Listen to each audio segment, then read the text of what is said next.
Olá, alunos EBED, sou Pedro Coelho, defensor público federal, e estou aqui para o nosso segundo encontro, nosso novo encontro, do tema ou da disciplina de criminologia.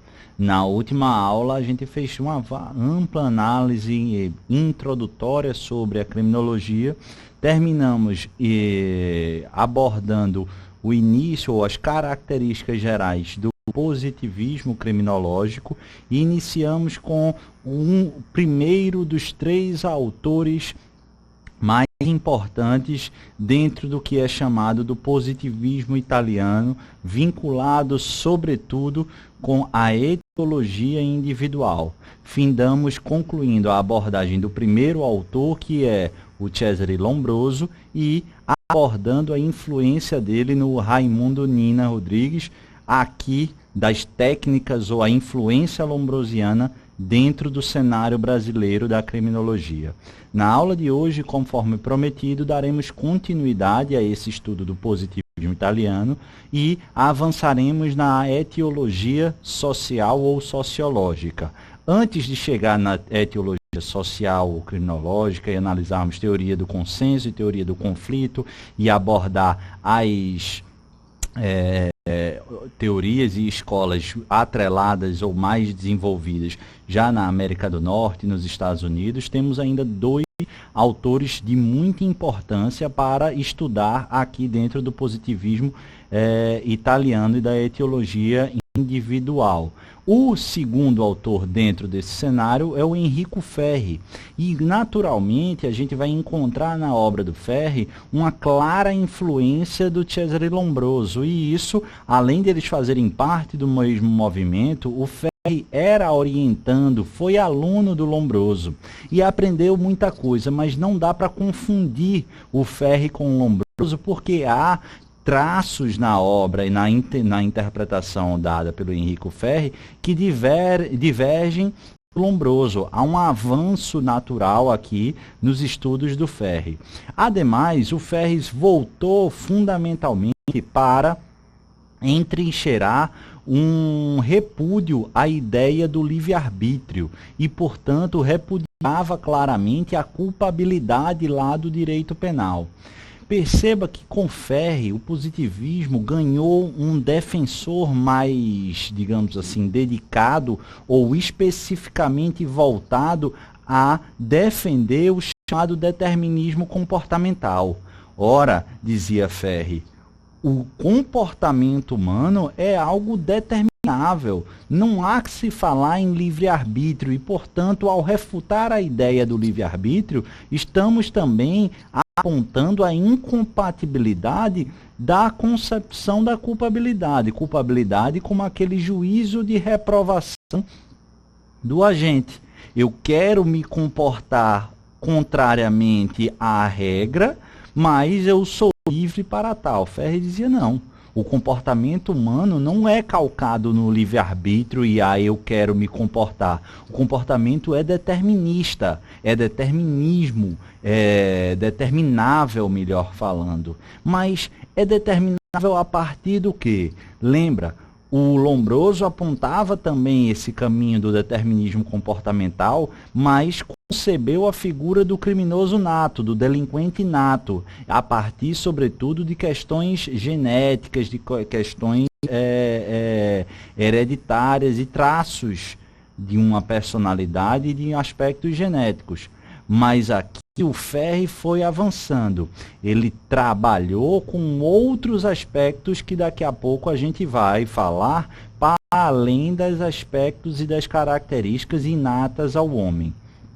Nesse cenário de refutar a ideia de periculosidade, a criminalidade, aliás, da culpabilidade, para Ferri, a criminalidade estava associada à ideia de perigo. Então, é a periculosidade em detrimento da culpabilidade, já que essa pressupõe o livre-arbítrio, ao passo que a periculosidade ela se contrapõe ao determinismo comportamental. Ao invés de falar de sancionamento através de pena, Ferri dava ou atribuía um novo nome substitutivo a esse tipo de sanção: medidas de proteção ou medidas de defesa social. Por quê?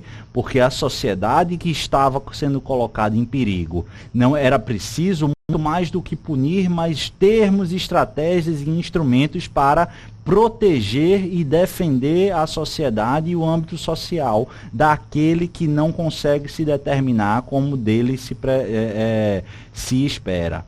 Percebam aqui que ao taxar alguém como perigoso, a partir de sua periculosidade, você volta não a um direito penal do fato como hoje em dia é majoritariamente interpretado o direito penal.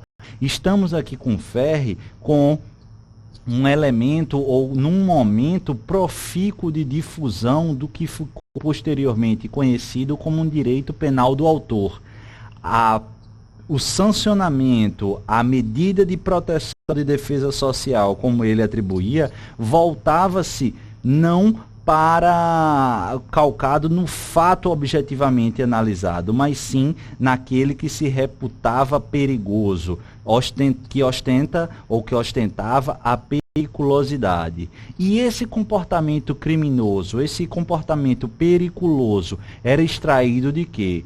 Naturalmente, como eu falei, havia aspectos e caracteres inatos ao homem, haja vista Ferri ter sido orientando do Lombroso, mas Ferri avançou aqui, não apenas aspectos inatos, não apenas aspectos hereditários e genéticos, mas sim também sofreria o comportamento criminoso influência do meio físico e social. Estamos aqui começando a desenvolver um aspecto de multifatorialismo, não apenas aspectos inatos, mas também a influência relevante do meio físico e social em que aquele agente foi concebido. É o que alguns autores falam do início de uma espécie de criminologia social trazida por Ferri. O terceiro autor é o Rafael Garófalo. Do próximo slide, vocês vão observar, como eu já havia falado, lá no início da primeira aula, foi ele, no final do século XIX, que cunhou a expressão criminologia. Como foi isso, Pedro? Garófalo formalizou a criminologia como termo científico a partir da publicação do seu livro homônimo, chamava-se Criminologia. Perceba, eu não estou dizendo que a criminologia surge com Garófalo, não seria irresponsável a esse ponto. Claro, a gente está dentro de uma escola positivista, mas vejam que o Garófalo é que traz e consubstancia o termo, a expressão que até hoje é usada, que é a criminologia.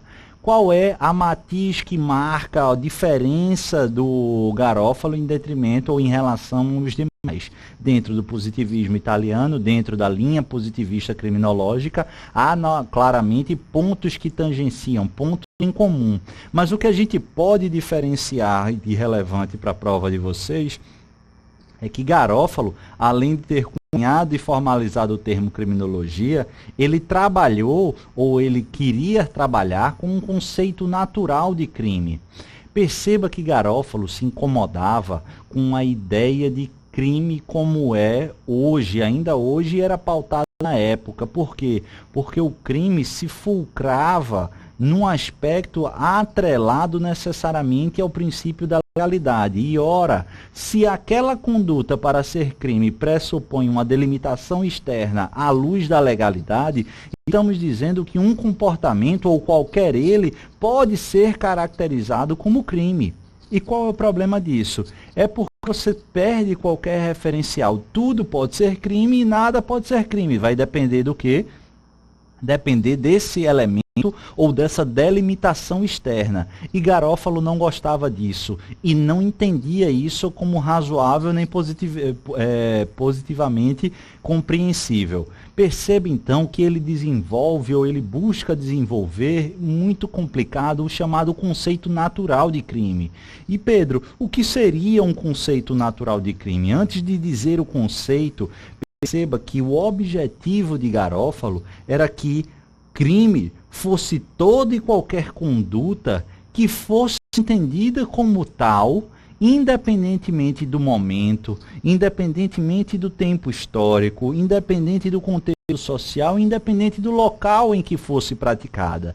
E para isso, para esse conceito natural de crime que independeria de delimitação externa à luz, por exemplo, da legalidade, o Garófalo apontava que esse conceito, essa concepção natural, seria aquelas condutas que violassem o senso comum ou o senso comum de piedade e probidade. Só que percebam que são temáticas e termos fluidos e de difícil aplicabilidade, como ele pretendia. E tinha mais uma grande dificuldade que posteriormente foi observada, por isso também o insucesso da pretensão de Garófalo. Claramente a escolha da ideia de violação de senso de piedade e de probidade, ele tinha um elemento de superioridade racial ou geográfica da Europa. É o que alguns doutrinadores apontam de um eurocentrismo exacerbado na concepção natural de crime para Garófalo. É porque ele dizia, o Rafael Garófalo, que o senso de piedade e probidade da Europa eram muito mais, ou dos europeus, eram muito mais evoluídos. Nas Américas e na África, esse senso era inexistente ou ínfimo. Daí porque essa violação aos aspectos de piedade e probidade eram muito mais frequentes e naturais na África e nas Américas, e diferentemente da Europa. Perceba que por esse conceito natural, a clara carga de superioridade eurocentrista. Lá, a ideia, o senso de probidade e de piedade nas Américas e na África era muito baixo, por isso a violação era mais costumeira, ou seria mais costumeira e frequente, diferentemente daqui da Europa. Também por isso não houve avanço, quer dizer, houve avanço, claro, mas também por isso a ideia do conceito natural não progrediu como ele esperava depois do avanço e da evolução dos estudos. E aqui a gente finda pelo menos o que tinha me reservado para falar. Como eu disse, tem muito mais para falar, mas eu vou pinçar os pontos principais pelo que eu venho observando ser cobrado no concurso ou nas provas que estão mais ou menos no nível que vocês, com aquelas com as quais vocês vão se deparar. Mais uma vez, eu vou me valer aqui de um interlúdio que eu já mencionei, que é a ideia da teoria etiológica ou criminologia etiológica. Etiologia, a gente falou já lá em meados ou final da aula passada, nada mais é do que aquilo que estuda a causa das coisas. E dentro da criminologia, dizer que é uma criminologia etiológica é nada mais, nada menos do que o estudo da causa do objeto da criminologia, que é o crime, o delinquente, a delinquência, a criminologia como fator efetivamente criminológico, a sociedade como fator criminológico, o indivíduo como fator criminológico. Dentro do braço da criminologia etiológica ou das teorias etiológicas da criminologia ou simplesmente da etiologia, a gente pode didaticamente estruturar a nossa percepção a partir de dois braços. A etiologia individual, em que o estudo da causa está atrelado mais ao comportamento do cidadão ou do ser individualmente falando, e aqui a gente vai casar bem com o que eu chamei de positivismo italiano. Percebam que tanto o Ferri, como o Garófalo, como também lá atrás o Lombroso, eles voltaram os seus estudos etiológicos, buscando as causas, todas elas intrinsecamente atreladas, vinculadas ao indivíduo, com suas percepções, com as suas peculiaridades, mas todas centradas no indivíduo. Esse é um braço, mas há, como eu disse, um outro braço, que é a etiologia social, ou a etiologia sociológica. Aqui, meus caros, a sociedade é que passa a ser um fator criminológico. Estamos diante daquilo, presta atenção aqui, do que Alessandro Barata falou de virada sociológica. Vê comigo aqui no material que a virada etiológica do Alessandro Barata, ele atribui o fenômeno criminal a partir de fatores alheios às questões biológicas. A sociedade passa a ser interpretada e entendida como um fator criminológico. Para além dessa virada sociológica mencionada assim por Alessandro Barata, nessa dicotomia entre etiologia individual e etiologia da sociedade ou etiologia social da criminologia, há uma importante influência do francês Émile Durkheim. Émile Durkheim, ele tem sua importância muito grande na sociologia e na psicologia, mas deita sobre ele também uma importância dentro da criminologia. Presta atenção que há uma interdisciplinariedade, há uma multidisciplinariedade, há uma relação, como eu disse lá, aproveitando as lições de Frederico Marques, de complementariedade com a criminologia. E Durkheim aponta esse avanço do crime como algo natural, algo comum, algo necessário da sociedade. Durkheim fala ainda, em certo trecho de sua obra, que para o desenvolvimento social, o crime é algo necessário. Se analisarmos uma sociedade sem crime, tendo o crime como algo natural, portanto, trata-se de uma sociedade muito provavelmente primitiva, involuída. Perceba aqui que a criminologia passa a se debruçar como um fator ou influenciada pelo âmbito social. Há ainda elementos causalistas e etiológicos, sim, mas perceba que a gente avança de uma etiologia vinculada e atrelada ao indivíduo para o campo social. E aqui, nessa etiologia social, aí a gente pode passar a focar mais atenção nas chamadas escolas positivistas americanas ou norte-americanas. Antes de me debruçar sobre essas escolas norte-americanas da criminologia, essas escolas mais atreladas à etiologia social, eu preciso, dentro delas, fazer uma observação e uma diferenciação com vocês.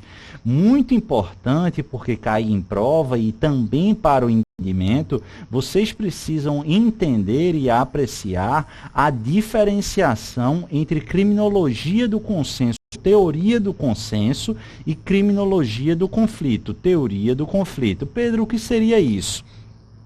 Dentro da matéria, dentro da criminologia, o que eu quero que vocês prestem atenção é, basicamente, que a ideia das teorias criminológicas do consenso partem do pressuposto de que a ordem, o objetivo, as metas e a estruturação social, elas são calcadas, formatadas, padronizadas a partir de um consenso, de valores comuns da sociedade. Então, algo que é crime, por exemplo, o é por um consenso social, uma média dos valores, dos objetivos e dos anseios sociais.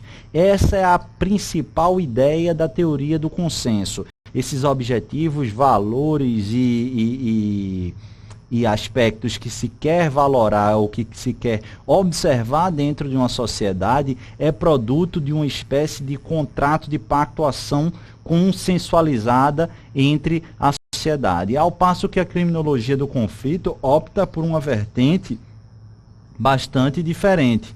A ideia aqui é que esses objetivos, esses valores, o que é protegido, o que é prioridade, não tem nada de consenso, nada de pacificação. Na verdade, é produto de um conflito em que a força dos mais fortes vem a prevalecer. Os valores, os objetivos prementes dentro de uma sociedade, e isso também é reflexo ou é refletido dentro da criminalidade, dentro da criminologia e dentro do direito penal positivo também, é produto de uma imposição dos mais fortes, ou seja, após um conflito existente e tipicamente social, prevalecerá os anseios, os valores, os objetivos daquele que é mais forte e que consegue impor esses valores. Dentro dessa dicotomia, dentro dessa classificação, vê com a tabela aqui que eu coloquei para vocês. Teorias do consenso e teorias do conflito já explicadas. Eu posso arrolar aqui, dentre as 5 teorias que a gente vai estudar, a escola de Chicago, a teoria da anomia ou escola da anomia e a teoria da associação diferencial como eminentemente teoria do consenso. De outra sorte, a teoria da reação social e a teoria do etiquetamento ou do labeling approach, ou ainda teoria da rotulação. Essas são teorias tipicamente marcadas pela ideia da criminologia do conflito. Beleza? Dentre essas, vamos começar a estudar pela escola de Chicago. Vocês, nas provas de vocês, também poderão encontrar a escola de Chicago como teoria ou escola ecológica. Pedro, que danado é isso? E tome muito cuidado. Estava conversando com um aluno um dia desses, corrigindo material, umas provas aí com ele, um aluno que eu acompanho, e aí o que é que ele falou? Ele disse que tinha dificuldade em responder ou em associar essa escola de Chicago a uma teoria ecológica. Por quê? Porque a ideia da escola de Chicago foi consubstanciada, como o próprio nome diz, numa cidade importante no século XX dos Estados Unidos até hoje, que é a cidade de Chicago, uma das maiores cidades dos Estados Unidos e que concentrava, sobretudo na época, mas ainda hoje, o maior ou um dos maiores números de imigrantes dentro, ou seja, é uma cidade tipicamente e eminentemente urbana, um conglomerado urbano. E como é que uma escola desenvolvida, criada e formatada dentro de uma lógica urbana, de um conglomerado urbano, pode ser associado a uma teoria ecológica? Apesar da aparente estranheza, vou replicar o que eu expliquei para ele e para vocês, e aí eu acredito que vai ficar mais ou menos, acho que vai ficar claro o porquê dessa associação. Antes, como eu disse, estamos aqui no século XX, início do século XX, e Chicago vive um tumulto, uma efervescência com um alto grau de concentração de múltiplos imigrantes vindo das mais diversas partes do planeta, do mundo, lá nos Estados Unidos. E aí os índices de criminalidade passam a ser analisados à luz de uma outra perspectiva. Trata-se de uma relação da gênese do crime com o conglomerado urbano. Esses estudiosos da escola de Chicago passam a analisar o crime vinculados à distribuição da cidade. O que é que está qual é o problema enxergado nesse conglomerado urbano, na disposição urbana da cidade de Chicago, que pode justificar a criminalidade.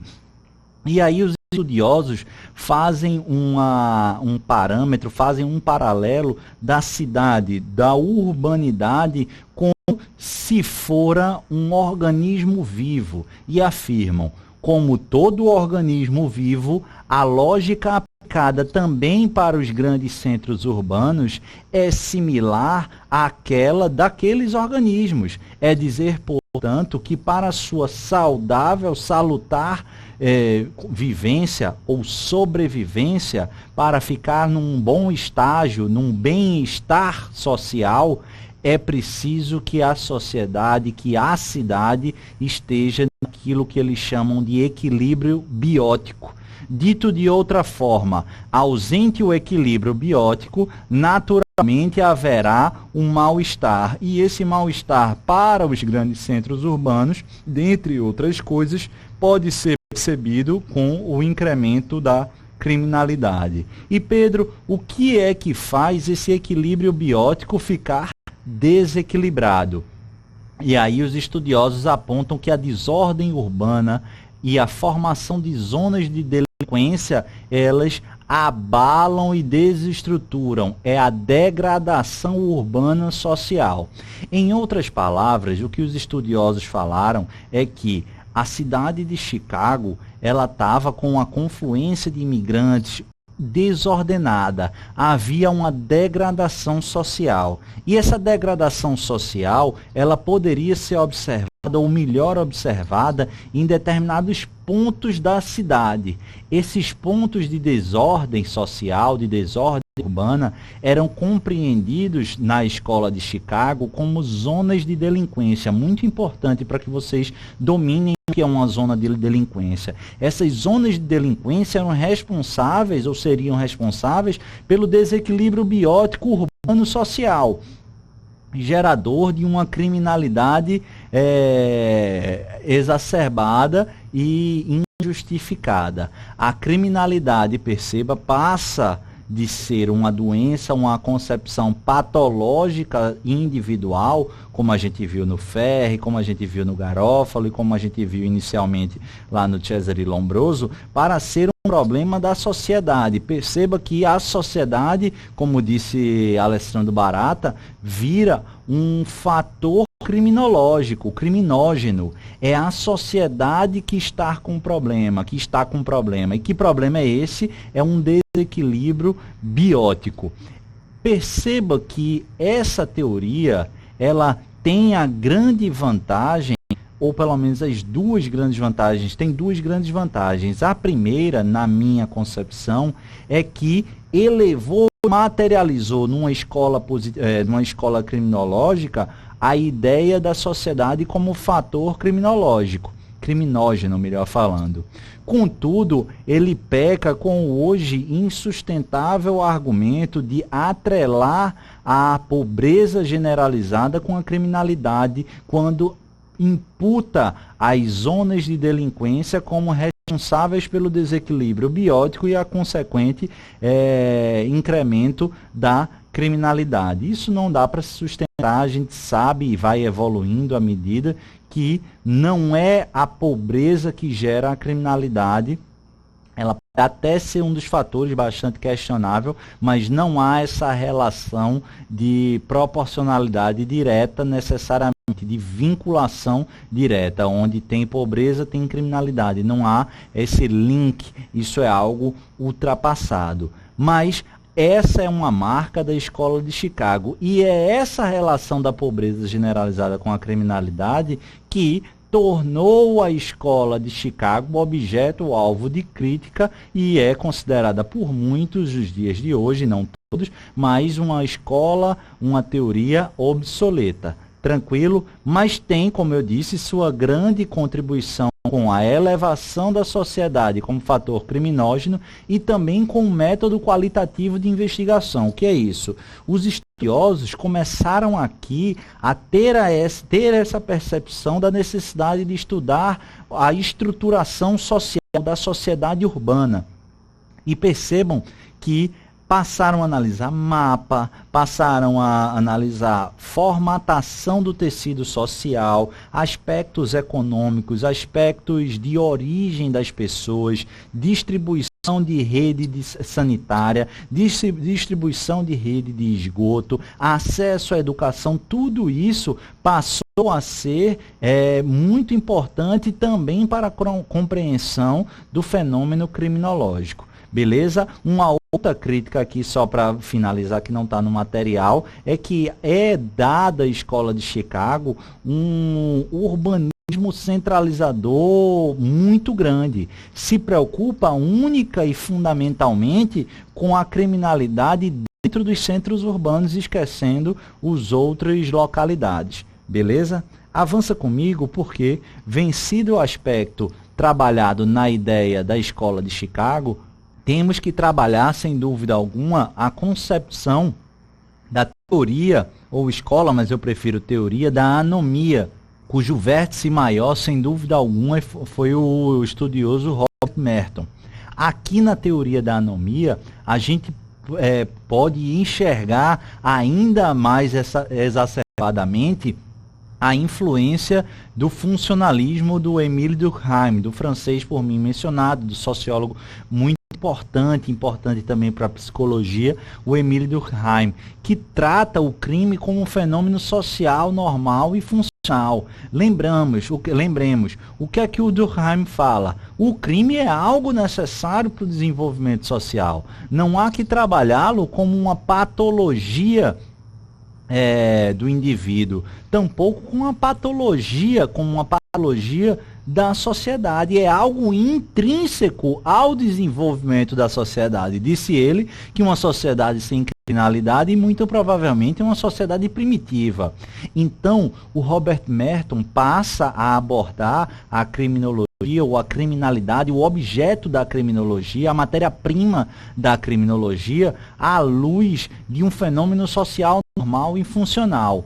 Robert Merton, e isso cai também em prova, ele tem como influência, além do funcionalismo de Durkheim, a influência do Talcott Parsons. Parsons era o seu mentor, o seu orientador, e o Parsons é membro do que foi chamado funcionalismo estrutural.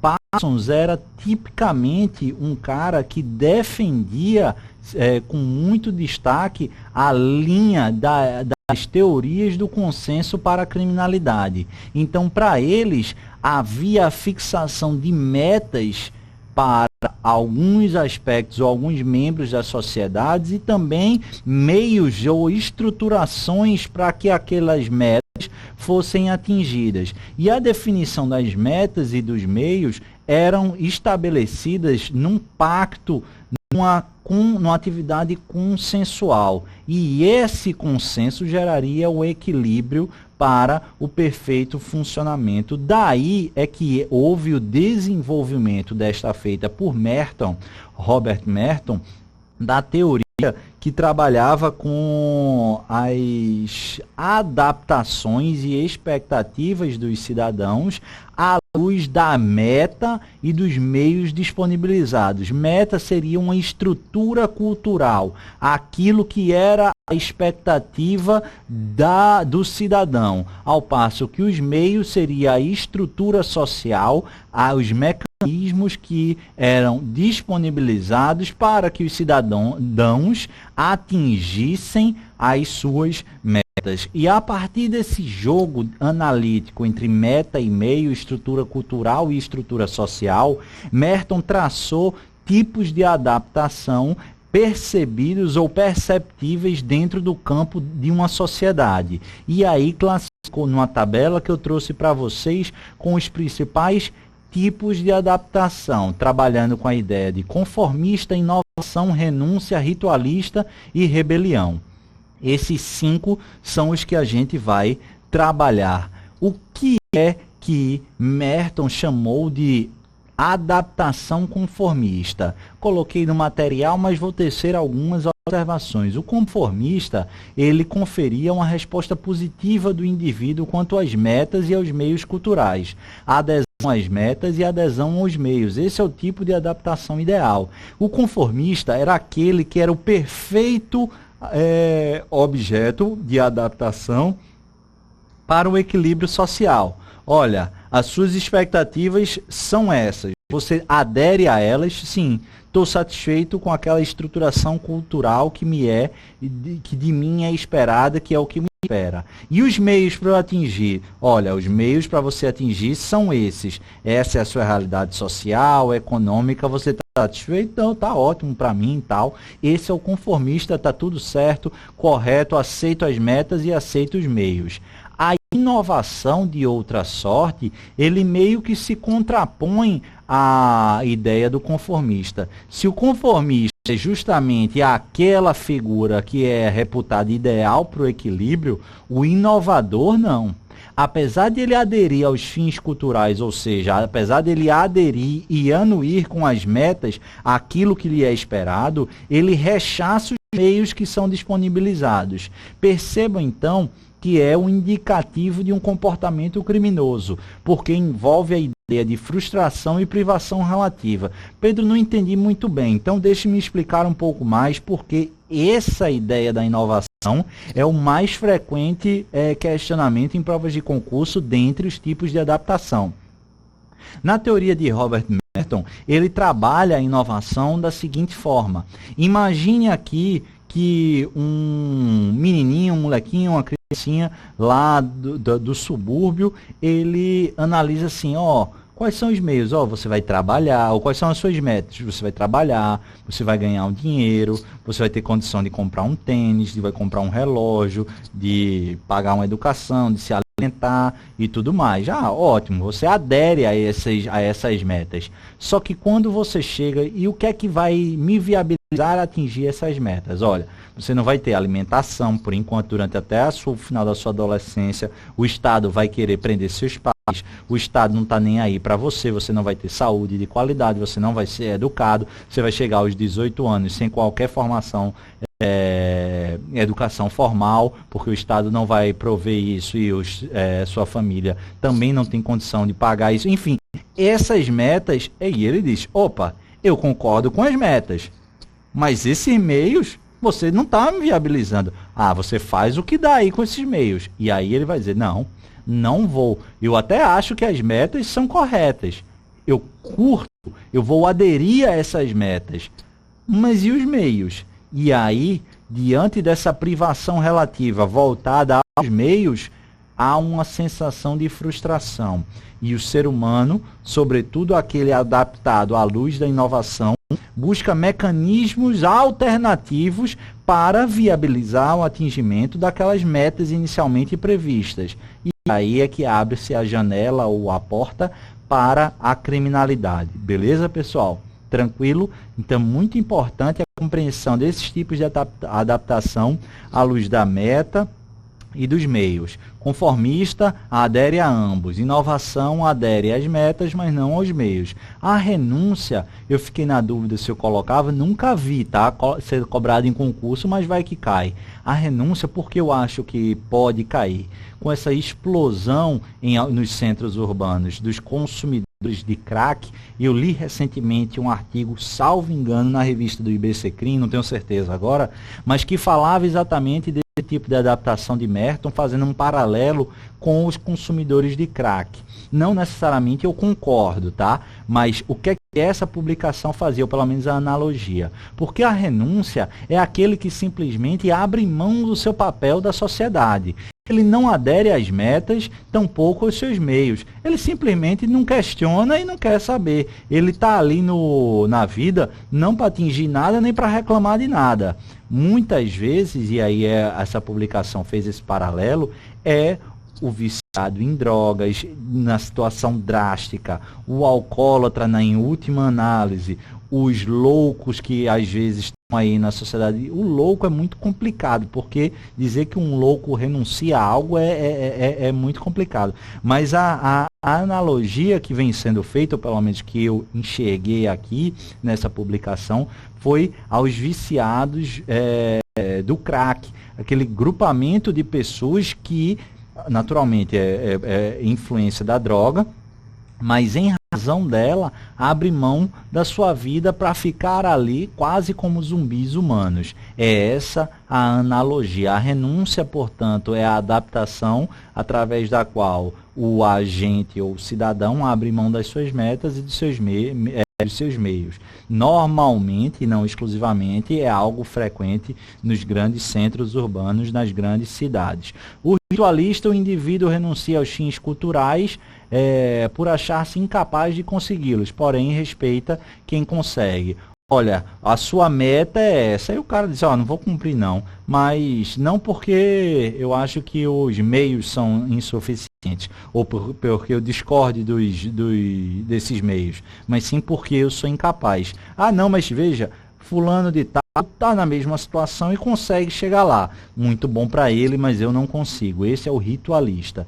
E a rebelião é aquele que propõe novos meios e novas metas culturais, não adere a qualquer delas e quer modificar a tessitura social. É aqui que é uma rebeldia, é uma modificação da tessitura social dos centros urbanos. Agora vamos para a teoria das subculturas criminais. Aqui é rapidinho, na verdade essa teoria está atrelada à relação entre campos da minoria e campos da maioria. Apesar da dicotomia ou da apreciação das subculturas criminais se debruçar basicamente sobre a relação minoria e maioria, percebe-se que o foco principal, o objeto principal dessa teoria reside na delinquência juvenil, na ideia da delinquência inicial do jovem, do adolescente, da criança já iniciando o processo de maturação. E aqui enxerga os teóricos da teoria da subcultura criminal, dentro desse foco da delinquência juvenil, que a rebeldia está justamente na insatisfação dos valores perpetrados e impostos pela classe dominante. Mas a gente dá para fazer uma associação entre o perfil da inovação lá do Merton, mas também flertando com a rebeldia, a rebelião. Por quê?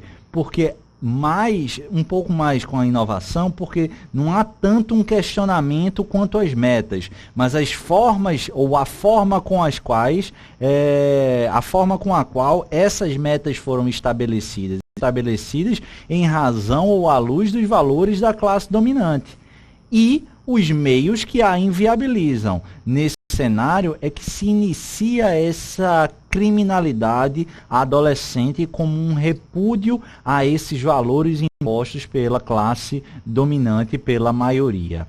Há duas linhas de se interpretar as teorias das subculturas criminais. Na minha visão, doutrinariamente, prevalece a primeira linha, que advoga que nessa delinquência juvenil, tipicamente analisada ou apreciada pela subcultura criminal, não há um intento nítido de obter lucro com essa criminalidade. É dizer, portanto, que a delinquência juvenil, nesse cenário, ela marcadamente ostenta o caráter, o objetivo de se rebelar contra o sistema, apontar a indignação quanto à imposição desses valores, dessas metas, desses meios firmados pela classe dominante. De outra sorte, há uma linha já fazendo a vinculação com a teoria da associação diferencial de Sutherland, que busca naturalmente a enxergar já nessa delinquência juvenil um aspecto embrionário de objetivação do lucro. Porque, além do repúdio aos valores da classe dominante, essa delinquência juvenil visaria também obter ao lucro, porque somente assim haveria a viabilização ou a viabilidade de buscar outros meios, valores e metas pós-rebelião. Mas concentra então a subcultura criminal na delinquência juvenil, só toma esse cuidado com a influência ou não do objetivo de lucro. Entendo eu, apesar das duas linhas claramente estabelecidas pela doutrina, que se formos obrigados a apontar qual linha deve prevalecer ou vem prevalecendo, acho que a tendência é que, porque eu falo acho que eu não sei como é que o examinador vai perguntar, nunca vi isso, mas doutrinariamente vem prevalecendo a ideia de ausência na teoria da subcultura criminal, na delinquência juvenil, dessa objetivação do lucro com a sua criminalidade e seu comportamento infrator. Teoria da associação diferencial, Edwin Sutherland. Essa aqui é muito importante. E vocês provavelmente já ouviram falar desse autor. Por quê? Porque Edwin Sutherland, ele é o autor ou o criador daquilo que ficou mundialmente conhecido como crimes do colarinho branco, White Collar Crimes, crimes do colarinho branco. E o Sutherland rompe com um paradigma até então existente, que era de associação quase que umbilical da criminalidade com a pobreza. É a partir da teoria da associação diferencial que há uma modificação de paradigma. E percebam que a gente começou lá no século XIX, com mais ênfase estudando a criminologia, lá na escola clássica ainda era século XVIII, mas sobretudo no século XIX, e a gente está aqui em 1940, quando, em 1930 e 1940, quando Sutherland surge com a teoria da associação diferencial. A associação diferencial, também conhecida como teoria da aprendizagem ou dos contatos diferenciais.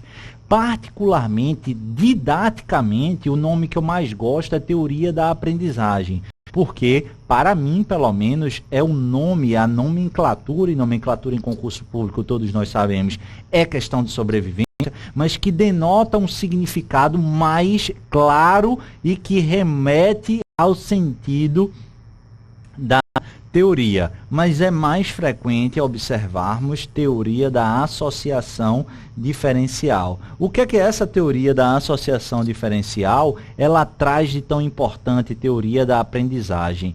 É porque, como eu disse, o Sutherland, ele trabalha a ideia do comportamento criminoso não como algo inato ao cidadão, ou não como um processo necessariamente causado pela sociedade.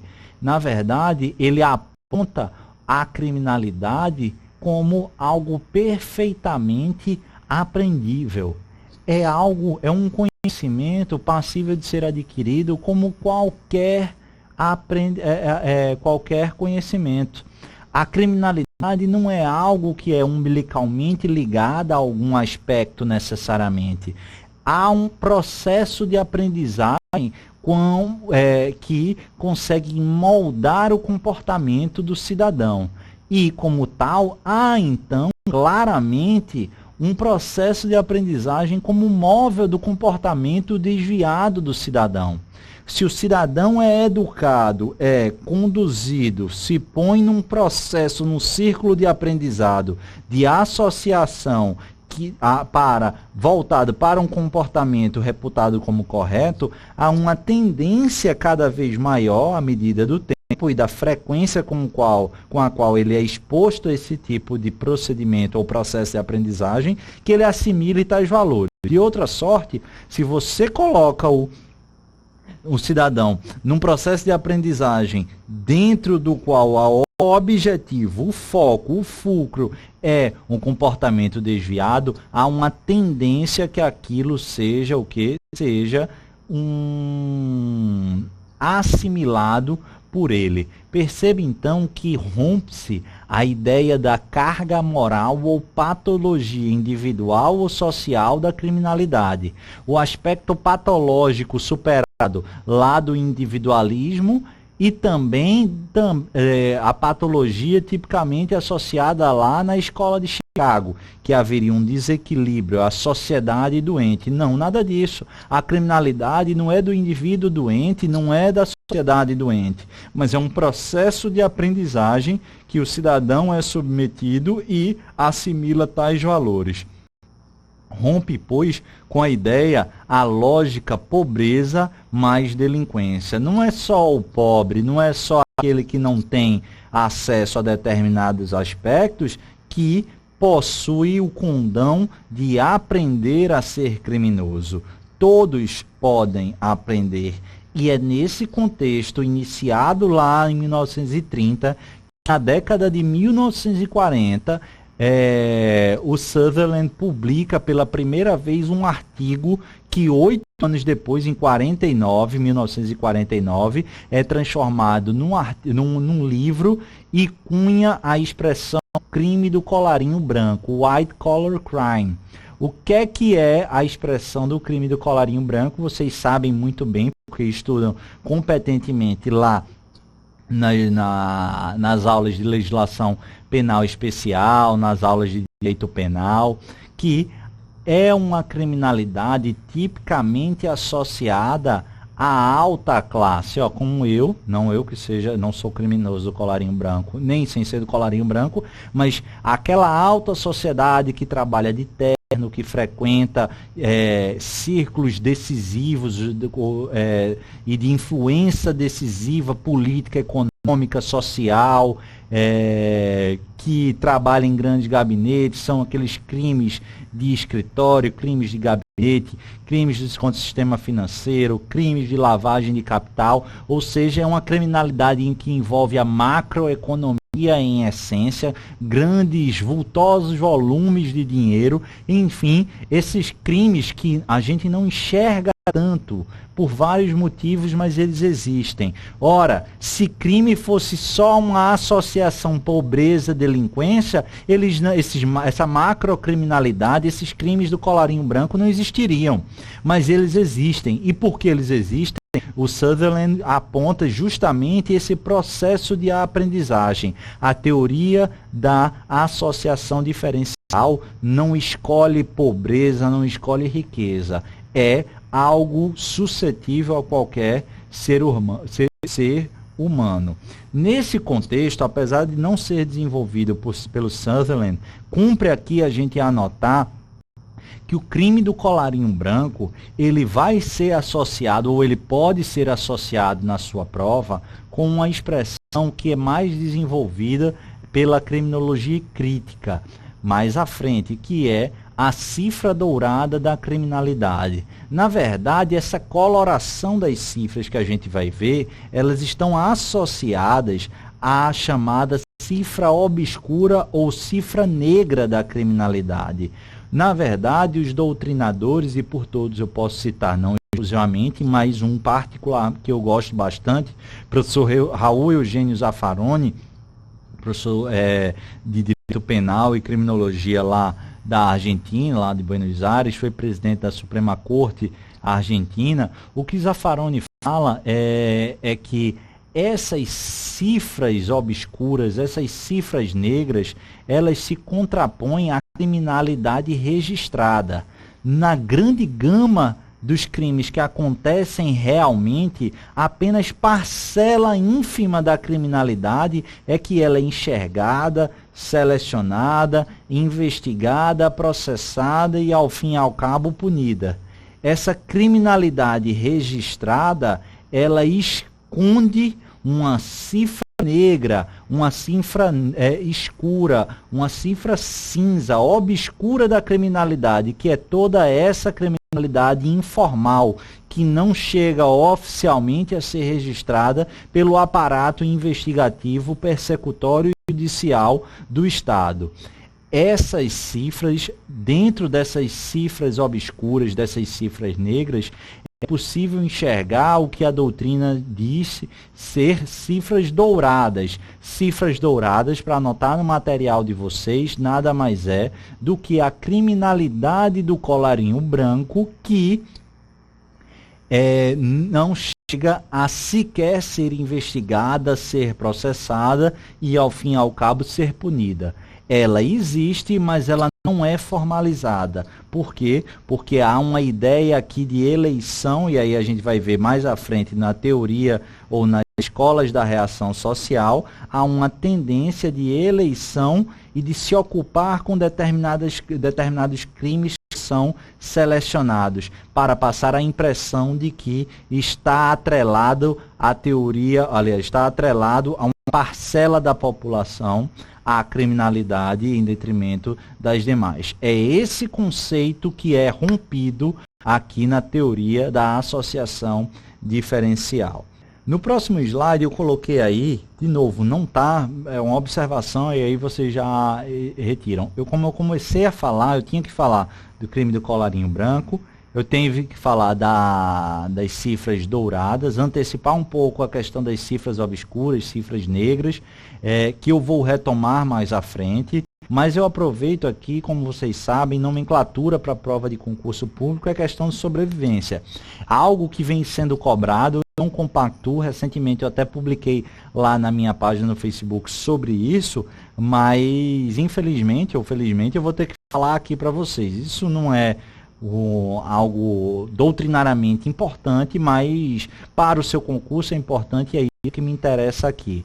Há algumas dentro desse colorido das cifras ocultas ou obscuras da criminalidade, há algumas outras colorações. A gente já falou das cifras negras obscuras, esse parâmetro mais genérico, mais geral, que eu vou retomar mais à frente. Também falei das cifras douradas, que é a macrocriminalidade econômica, são os crimes de colarinho branco que não são efetivamente, formalmente registrados, mas há outros tipos ou colorações de cifras.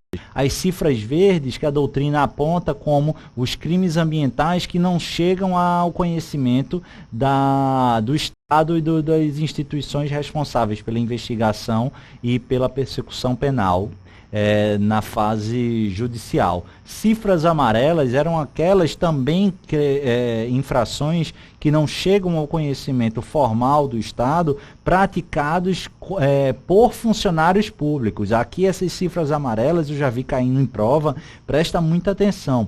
Um caso concreto em que você se depare com policiais militares, por exemplo, hipoteticamente, espancando um investigado, ou dando tapa no pé do ouvido, ou aquele negócio lá que ficou nacionalmente conhecido, até aquela técnica horripilante de vai para o saco e tudo mais, são crimes, obviamente são crimes, é nítido para tortura, ou no mínimo abuso de autoridade, mas ali naquele cenário, muitas vezes, aqueles delitos praticados, eles não vão chegar nem ao conhecimento por vários fatores. A esse tipo de criminalidade praticada e não conhecida por funcionário público é cunhado como cifra amarela. E as cifras rosas, esse é o último que eu me recordo aqui, selecionei para vocês, é a criminalidade não registrada em relação às mulheres. E aqui já é possível imaginar uma associação entre cifra rosa e Lei Maria da Penha, sobretudo para quem estuda para concursos de viés estadual. Não exclusivamente, mas sobretudo. Tranquilo? Isso era o que eu tinha para falar. Na próxima aula, o que é que a gente vai ver? A gente vai se debruçar sobre a teoria do labeling approach, teoria do etiquetamento ou da rotulação, avançando sobre a ideia de reação social, e aí abordaremos a criminologia crítica, passando exatamente para o estudo do direito penal ou da expansão do direito penal. Ainda temos muita coisa a ser visto, teoria das janelas quebradas, movimento lei e ordem, velocidades do direito penal, enfim, muita coisa ainda, direito penal do inimigo, muita coisa ainda para estudarmos, e acredito eu, a gente consegue finalizar ou na próxima aula ou mais 2 aulas, vencendo aqui o programa de criminologia. Beleza, pessoal? Espero que tenham gostado. Um grande abraço e até o próximo encontro.